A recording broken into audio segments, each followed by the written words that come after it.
Добрый день, уважаемые зрители моего канала. На дворе ноябрь, и сейчас стоит очень острая тема о простудных заболеваниях у птицы. Звонки каждый день, по много раз звонят люди, у которых птичка зачихала, закашляла, чувствуют себя плохо, и по всем признакам понятно, что это простуда. Я хочу вам рассказать про свои применения в таких случаях. Перед нами лежит препарат интерферон. Как я уже говорила, что когда вы не знаете, чем лечить птицу, обращайте внимание, подбирайте препараты, которые можно давать грудным детям. Интерферон – один из таких препаратов. Значит, препарат оказывает иммуномодулирующее действие, противовирусное и в целях профилактики и лечения простудных заболеваний, острых респираторных заболеваний, я бы сказала так. Как мы даем? Значит, интерферон вот в таких ампулах находится. Мы вливаем воду до вот этой риски, до этой отметки. Так, я, наверное, ручкой покажу. Так, вот до этой риски.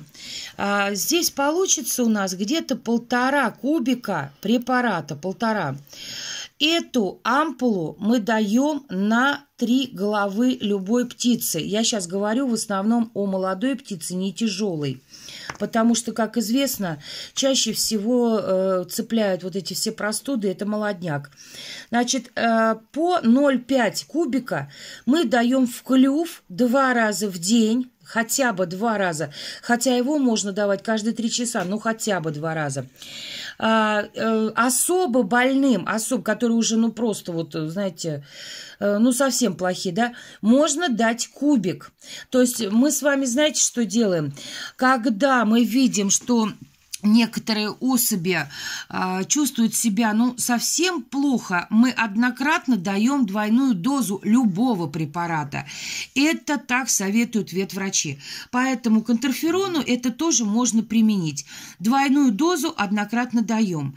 Значит, сколько дней нам давать интерферон? Интерферон нам надо давать как минимум 5 дней. 5. Дальше, после интерферона, можно дать пару дней чесночную воду. Как известно, чеснок, ну, он не является каким-то терапевтическим средством, но, тем не менее, очень хорошо поддерживает иммунитет птички и, в общем-то, в совокупе с этим препаратом неплохо себя проявляет. Вот таким средством мы уже лечили в этом году птицу. То есть ко мне обращались мои зрители с подобной проблемой. Я давала вот совет именно по интерферону и по чесночной воде. И, в общем-то, отзыв очень хороший, что действительно это работает. Но это не касается случаев, когда птица уже на последней стадии заболевания. Так как это может быть инфекционный бронхит, инфекционный птичий бронхит, таким средством мы, естественно, не вылечим. Нужна более серьезная терапия антибиотиками и совсем другими средствами. То есть это чисто, если говорить по человеческому языку, это чисто ОРВИ, такой вот не серьезный ОРЗ.